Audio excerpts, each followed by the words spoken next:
사랑하는 성도 여러분, 특별히 금요 비전 예배로 함께 하신 여러분 주님의 이름으로 축복합니다. 오늘 이 말씀은 레위기서입니다. 언젠가는 저희가 레위기서를 강해 설교를 하면서 전체를 한번 우리가 보아가는 시간이 있을 것입니다. 제가 여기에 약 20년에 은퇴할 때까지 모든 성경을 다 강해할 계획을 가지고 있습니다. 그래서 제가 본문이 없어서 헤매는 일이 없겠죠. 하나님의 말씀을 여러분 계속해서 제가 1년 거의 가까이 왔는데 제 설교의 특징을 아마 보시게 될 것입니다. 저는 예화를 통해서 설교하는 사람도 아니고 그것은 여러분이 TV만 키면은 많은 예화가 나옵니다. 문화센터에 가시면은 많은 세상 얘기를 들을 수 있습니다. 정치적인 얘기. 그러나 교회는 하나님의 말씀만 선포될 줄 믿습니다. 복음의 능력이 선포되는 곳이 바로 교회고 이 예수 그리스도의 생명의 복음이 선포돼야 여러분의 영혼과 제가 삽니다. 이 레위기의 말씀도 동일하게 하나님의 생명의 말씀이고 특별히 오늘 말씀을 통해서 이 거룩이라는 문제가 굉장히 어려운 주제긴 한데 이 계시록의 이 레위기의 전체의 핵심 내용 중에 하나입니다. 그러나 이 거룩에 대해서 우리는 굉장히 막연하게 굉장히 성경과 동떨어진 생각을 할 때가 많이 있다는 것입니다. 그래서 오늘 본문을 중심으로 성경에서는 하나님은 어떤 거룩을 얘기하는지를 우리가 알아보는 시간을 갖도록 하겠습니다. 이 레위기서는 출애굽기 다음에 나오는 책입니다. 이 말은 레위기는 이집트의 노예 생활에서 살던 이스라엘 백성들이 하나님의 구원의 역사로 구원을 받고 그 구원받은 백성으로 어떻게 살아야 하는가를 보여주는 책입니다. 하나님의 은혜로 구원을 받았습니다. 이 말씀을 주어져서 이 말씀을 지키면 구원을 받는 것이 아니라 이미 구원받은 백성에게, 즉 엄마의 배에서 나온 아기에게 이제 엄마가 미움도 주고 여러 가지 인생의 지침을 주고 교육을 시키는 우리의 과정과 동일한 것입니다. 그래서 이 하나님의 말씀을 우리가 반드시 혼돈해서 안 되는 것을 이 말씀에 특별히 이런 토라, 이 율법의 말씀을 저번 주도 우리가 다루었지만은 이것을 지킴으로 하나님을 기쁘게 하고 구원을 얻는다. 이것은 순서가 바뀐 거라는 것입니다. 레위기서도 마찬가지로 이 거룩의 문제나 모든 하나님의 말씀은 이미 생명을 가진 하나님의 백성들이 이제 어떻게 하나님의 자녀로 살아야 될 것인가 그 지침을 보여주는 특별히 거룩을 강조하고 있는 것이 오늘 본문의 19장에 집중적으로 다루고 있습니다. 이 레위기 19장은 중요한 하나님의 백성들의 삶을 다듬어가는 구체적인 멀리 있는 것이 아니라 우리의 삶 속에서 어떻게 경건의 삶이, 즉 이 경건의 삶은 오늘 우리가 기도하는 이 기도하고도 밀접한 관계가 있는 것을 보게 됩니다. 특별히 오늘 우리가 본 레위기 19장 1절과 2절 그리고 9절과 18절은 신약의 복음서의 마태복음 5장 38절에서 48절과 함께 읽으면 훨씬 이 구약의 거룩성이 우리 주님께서 어떻게 이것을 해석하고 있는가를 아주 정확하게 우리가 비교해서 볼 수가 있습니다. 우리가 레위기 19장 9절에서 18절을 봤기 때문에 그럼 마태복음 5장 38절에서 48절의 말씀을 한번 보도록 하겠습니다. 눈은 눈으로 이는 이로 갚으라 하였다는 것을 너희가 들었으나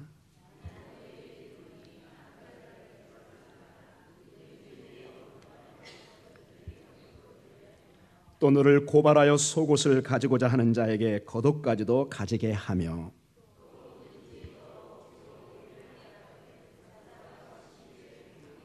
내게 구하는 자에게 주며 내게 꾸고자 하는 자에게 거절하지 말라.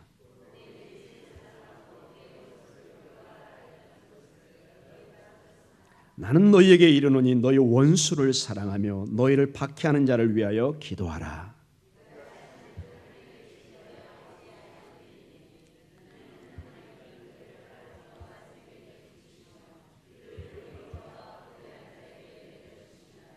너희가 너희를 사랑하는 자를 사랑하면 무슨 상이 있으리요? 세리도 이같이 아니하느냐?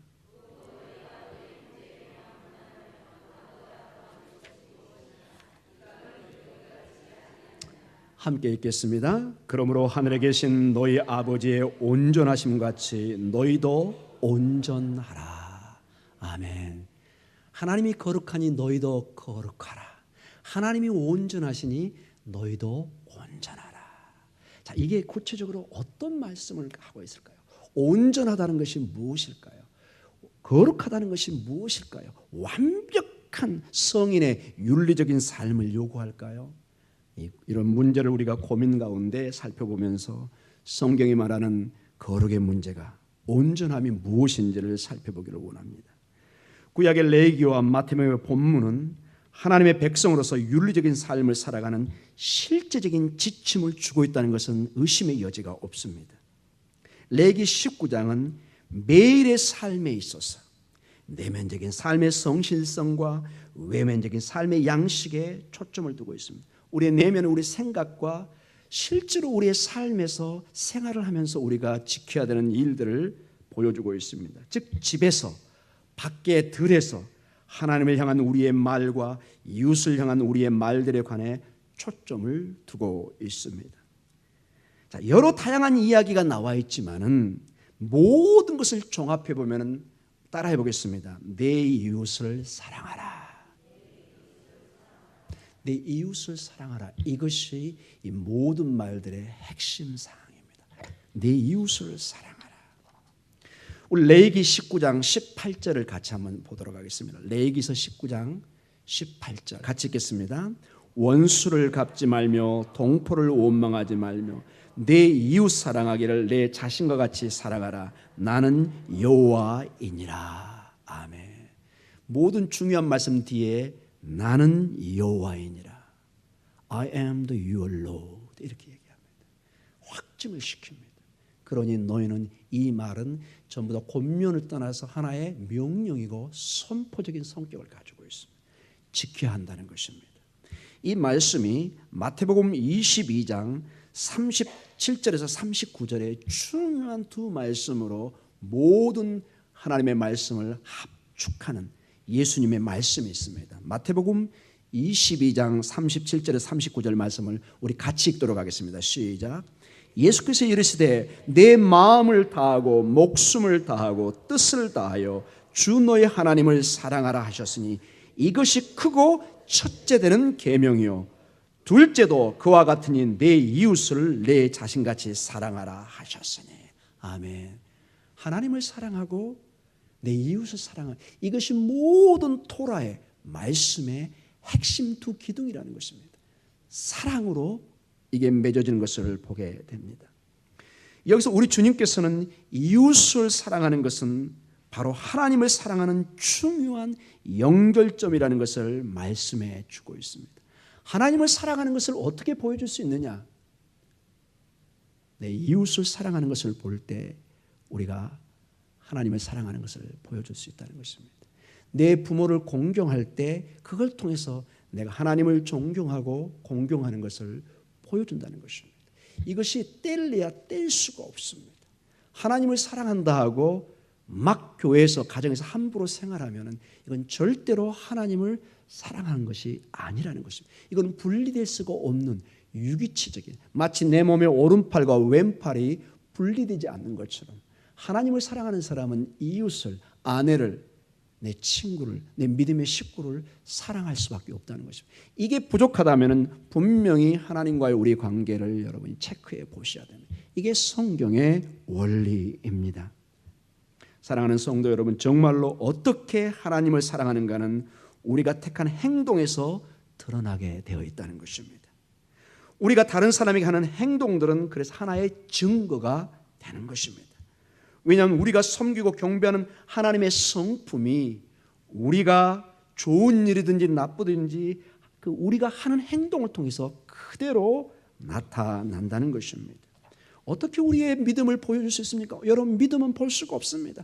하나님을 볼 수 없듯이 믿음은 결국 우리의 삶을 통해서 내가 크리스찬이라는 것을, 하나님을 사랑하는 자라는 것을 삶을 통해서 보여주는 것밖에 없습니다. 한 비근한 애로 아내를 사랑한다고 그럽니다. 어떻게 보여줍니까?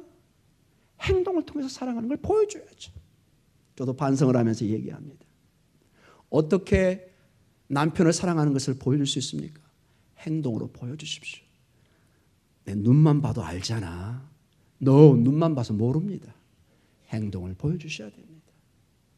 아멘이죠, 여러분? 뭐 한두 번은 통하겠지만은 눈만 가지고는 안 됩니다.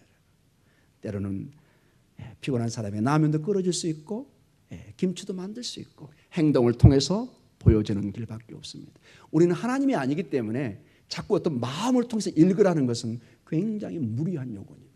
우리의 마음은 우리의 삶을 통해서, 우리의 말을 통해서 보여질 수밖에 없는 것입니다. 여러분 하나님을 사랑하십니까? 아멘. 행동을 통해서 보여주십시오. 여러분 아내를, 남편을 사랑하십니까? 행동을 통해서 보여주십시오. 다른 길이 없습니다. 여러분과 저는 하나님이 아닙니다. 결국은 우리의 행동을 통해서 이것을 보여주는 길밖에 없다는 것입니다. 우리의 거룩성과 하나님의 거룩성의 관계는 그래서 아주 중요합니다.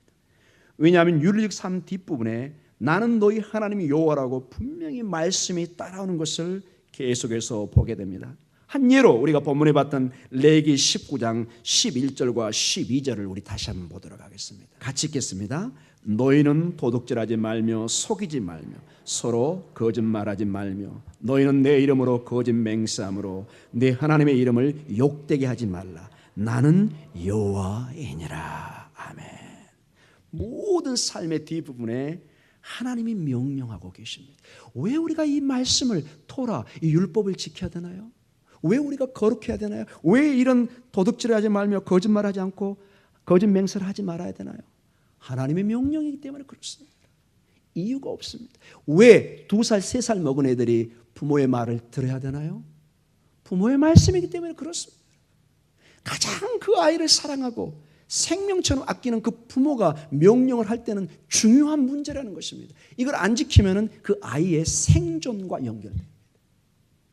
말을 들어야 되는 것입니다. 왜? 부모님의 말씀이기 때문에. 하나님의 말씀이기 때문에 들어야 될 줄 믿습니다. 여러분 이유가 없습니다. 왜 부모님을 공경해야 됩니까? 주님의 명령이기 때문에 그렇습니다. 여긴 이유가 없습니다. 부모는 그냥 부모입니다. 여러분. 더 이상 이유가 없습니다. 존경하셔야 됩니다. 젊은 세대들은 자꾸 따집니다. 왜요? 왜요? 왜요가 없어요. 여러분. 부모는 부모고 자식은 자식입니다. 아멘. 왜 자식을 사랑해야 되죠?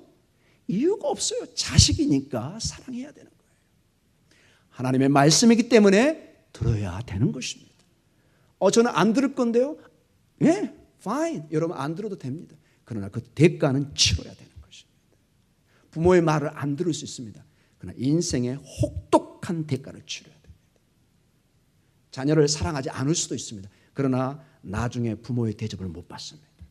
혹독한 대가를 치러야 됩니다. 이것이 하나님이 주신 세상의 원리고 이 하나님의 원리입니다. 하나님의 생명으로 주신 것은 마치 우리가 밥을 먹지 않고 살 수 없는 것처럼 이 말씀은 하나님의 입에서 나는 모든 말씀으로 우리가 살기 때문에 이 말씀은 우리의 생명과 운명과 연결되어 있는 것입니다. 사랑하는 성도 여러분, 그런데 오늘 우리가 다룬 이 거룩성, 이거는 굉장히 사실은 불편한 내용입니다. 왜 그럴까요, 여러분? 거룩, 가도시. 아주 그 히브리어 발음 자체도 무겁고 중요하게 들립니다. 가도시. 그런데 말은 하는데 굉장히 불편합니다. 왜 그럴까요? 자, 하나님은 거룩하시다. 아무도 부인할 수 없습니다. 그래, 하나님은 거룩하신 분이야. 다 동의합니다. 문제가 아무것도 없습니다. 하나님이 거룩하시다는 것은 우리 모두가 인정할 수 있습니다. 왜냐? 그분은 신이고 창조주이기 때문에 거룩하십니다. 그러나 우리는 바로 느낍니다. 우리는 거룩하지 않다는 것을. 여기에 이제 딜레마가 있습니다. 내가 거룩하니 너희도 거룩하라. 아멘 했는데 하나님이 거룩함까지는 좋은데 내가 거룩하다는 말에는 이제 굉장히 부담감을 느끼기 시작합니다. 여러분 어떠신가요? 당신은 거룩한 사람입니까? 주춤하게 됩니다. 자신 있게 이 말에 대답을 하기가 어렵습니다. 사실상 우리는 경멸적인 표현으로 아주 우리의 불편한 심기를 이렇게 어떤 사람이 표현할 수 있습니다. 그래, 쟤는 하나님보다 더 거룩한 애야. 이 말이 여러분 정말 거룩하다는 뜻인가요? 비꼬는 얘기죠. 어떻게 우리가 하나님보다 더 거룩할 수 있나요? 그래서 우리는 이 거룩이라는 단어로 상당히 때로는 경멸적인 말로도 쓸 수 있다는 것입니다. 왜? 여러분도 알고 저도 알고 우리는 소위 우리가 생각하는 그 거룩함, 홀리홀리한 그런 사람이 아니라는 것입니다. 가끔 부흥했거나 어디 가보면 그 목사님 중에서 이렇게 홀리한 척 하는데 굉장히 힘들 때가 있습니다. 여러분, 홀리하지 않습니다. 우리는 다 죄인입니다. 그럼 어떻게 우리가 거룩한 사람이 될까요? 이 거룩이란 말을 그래서 우리가 새로운 정의가 필요한 것을 보게 됩니다. 우리는 되게 거룩한 사람 하면 특정인에게 제한하는 경우가 있습니다. 한 예로 누구를 들었을까요? 마더 테레사. 뭐 노벨상까지 받고 훌륭한 분으로. 달라이라마. 여러분 달라이라마 아마 그 티벳의 그 최고 책임자죠. 제가 외국에 있을 때 깜짝 놀랐습니다. 그냥 이분이 몇 마디 하는데 수만 명, 수십만 명이 모입니다. 평화를 그냥 외치는 것뿐인데 거룩하게 생각하는 거죠. 저분은 뭔가 우리보다 좀 거룩하게 살겠지 하고 우리가 생각을 합니다. 심지어는 저분들은 화장실도 안 가시겠지. 매일 아침에 이슬만 드시겠지 이렇게 생각을 합니다. 여러분 어떻게 생각하시나요? 우리는 생각에 이런 성스러운 사람들은 우리와 좀 동떨어진 늘 굴속에 가서 기도하고 이슬도 먹고 밤을 새며 40일 금식을 밥 먹듯이 하고 이렇게 특별하게 산다는 사람들을 거룩한 사람으로 생각할 때가 많습니다. 어느 정도 우리가 인정할 수도 있습니다. 그런데 중요한 것이 이것은 성경적인 거룩이 아닙니다. 무엇이 그러면 성경적인 거룩성일까요? 우리는 그래서 레기 그리고 마태복음 설교를 할 때 우리는 거룩성을 강조합니다. 자, 레기 19장 2절을 다시 한번 보도록 하겠습니다. 같이 한번 읽어볼까요? 시작. 너는 이스라엘 자손의 온 회중에게 말하여 이르라. 너희는 거룩하라. 이는 나 여호와 너희 하나님이 거룩함이니라. 자, 거룩하라. 이건 명령입니다. 선포입니다. 반드시 거룩해야 됩니다. 그런데 우리가 마더 테레사가 될 수도 없고 달라이라마가 될 수도 없고 맨날 여러분 가서 40일 금식할 수도 있는 것도 아니고 어떻게 우리가 거룩해질 수 있을까요? 만약 그 기준으로 생각한다면. 그런데 우리가 바로 이해하는 것은 이 레위기에서 말하는 거룩은 우리가 소위 말하는 윤리적 기준으로 성격이 지어진 것이 아니라는 데 문제가 있습니다. 매일 삶에서 반대로 우리가 대면하는 장소에서 관계에서 어떻게 행동해야 하는가 거기서 거룩성이 판별되기 시작합니다. 거룩성은 저 산속에 들어가서 이슬을 먹으면서 기도하는 데 있는 것이 아니라 여러분의 지금의 일터에서 가정에서 맺어지는 관계와 거기서 보여주는 그 모든 것이 바로 거룩성과 연결된다는 것입니다. 자, 이거를 오늘 본문을 통해서 우리가 보도록 하겠습니다. 우리는 이제 성경적인 거룩성이 무엇인지를 그래서 바로 알아야 합니다. 특별히 내 얘기를 통해서. 자, 한 예로 한번 보겠습니다. 여러분이 밭에 수확할 때 가난한 사람을 위해서 이삭을 남겨두거나 기퉁이 부분을 남겨두어서 다른 사람이 수확할 수 있는 기회를 주는 것이 바로 거룩이라는 것입니다. 아멘입니까? 아직도 잘 동의가 안 되시죠? 제가 근거를 대겠습니다. 바로 룻기처럼 그녀는 보아스의 지시로 일꾼들이 남긴 이삭을 통해서 배고픔을 이겨냅니다. 이 과부고 룻이 이 떨어진 이삭을 통해서 집에 가서 배고픔을 해결하고 생명을 유지합니다. 이런 행위가 바로 거룩이라는 것입니다. 자, 우리 레위기 19장 9절을 같이 읽도록 하겠습니다. 그리고 10절, 9절 10절을 같이 읽도록 하겠습니다. 시작. 너희가 너희 땅에서 곡식을 거둘 때 너는 밭 모퉁이까지 다 거두지 말고 내 떨어진 이삭도 줍지 말며.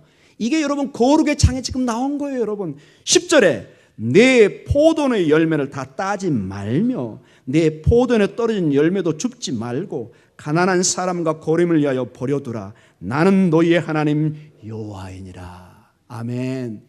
이게 지금 레위기 19장 전체가 거룩장입니다, 여러분. 그 거룩의 증거로 가난한 사람을 위해서 네가 농사를 지을 때 조금 배려해서 놔둬라. 그래서 가난한 사람이 이삭을 줍고 그것을 통해서 배고픔을 해결하는, 여러분, 이것이 거룩이라는 것입니다. 농사를 짓다가 열매를 다 따지 않고 남겨둡니다. 거룩은 항상 거룩하고 큰 제사를 하나님께 드리는 것이 아니고, 물론 그것도 중요한 일이지만, 혹은 거룩한 기도로 막 금식해서 하는 그런 데 국한되어 있지 않다는 것입니다. 거룩은 다른 사람에게 속한 것을 훔치지 않습니다. 여러분 11절을 한번 봐보십시오. 같이 읽겠습니다. 시작. 너희는 도둑질하지 말며 속이지 말며 서로 거짓 말하지 말며. 이걸 하지 않는 게 거룩이라는 것입니다. 그 다음에 거짓말을 하지 않는 것입니다. 우리 12절 같이 읽겠습니다. 시작. 너희는 내 이름으로 거짓 맹세함으로 내 하나님의 이름을 욕되게 하지 말라. 나는 여호와니라. 아멘. 얼마나 여러분 거룩이라는 것이 구체적인 삶에 와 있습니까? 여러분, 또한 거룩이라는 것은 좋은 고용주가 되어서 그 사람이 일한 만큼 임금을 바로 주는 것입니다. 어디에 근거가 있나? 13절을 같이 읽도록 하겠습니다. 시작. 너는 내 이웃을 억압하지 말며 착취하지 말며 품꾼의 싹을 아침까지 밤새도록 내게 두지 말며. 간단합니다, 여러분. 이게 거룩입니다, 여러분. 사랑하는 성도 여러분, 어떤 이는 생각하기를 거룩은 고상한 일을 하고 자기 이익을 취하지 않고 어떤 일들을 하는 것으로만 생각합니다. 옳은 이야기입니다. 그러나 오늘 우리가 읽은 레위기에서 말하는 거룩은 좀 더 구체적으로 발전이 되고 있습니다. 적어도 이웃이 어려움에 직면해 있을 때 어떤 사람의 삶을 어렵게 안 만드는 것입니다. 혹은 공경에 처하게 하지 않는 것입니다. 어떤 이웃의 어려움을 더 어렵게 만들지 않는 것, 이것이 바로 거룩이라는 것입니다. 거룩은 또 어떤 면이 있을까요? 여러분이 험담하지 않을 때 거룩해집니다. 16절 같이 읽도록 하겠습니다. 16절 시작. 너는 내 백성 중에 돌아다니며 사람을 비방하지 말며 내 이웃의 피를 흘려 이익을 도모하지 말라. 나는 여호와니라. 아멘. 얼마나 여러분 심플하고 이게 이해가 안 되신 분이 계십니까? 아주 간단합니다. 남을 중상하거나 나쁘게 말하지 않을 때 거룩해집니다. 16절 우리가 방금 읽었습니다. 그리고 여러분이 모두에게 공평하게 대할 때 거룩해집니다. 15절 같이 읽겠습니다. 시작. 너희는 재판할 때 불의를 행하지 말며 가난한 자의 편을 들지 말며 세력 있는 자라고 두둔하지 말고 공의로 사람을 재판할지며. 공평하라는 것입니다. 이러면 거룩한 일을 하고 있는 것입니다. 그리고 정말로 하나님의 주목을 받고 싶은 경우가 아닌데, 하나님의 이름으로 나는 맹세합니다, 이런 말을 함부로 하지 말라는 것입니다. 하나님의 이름을 함부로 남발하지 않는 것, 이것이 거룩입니다. 어디에 있죠? 12절을 같이 읽도록 하겠습니다. 시작.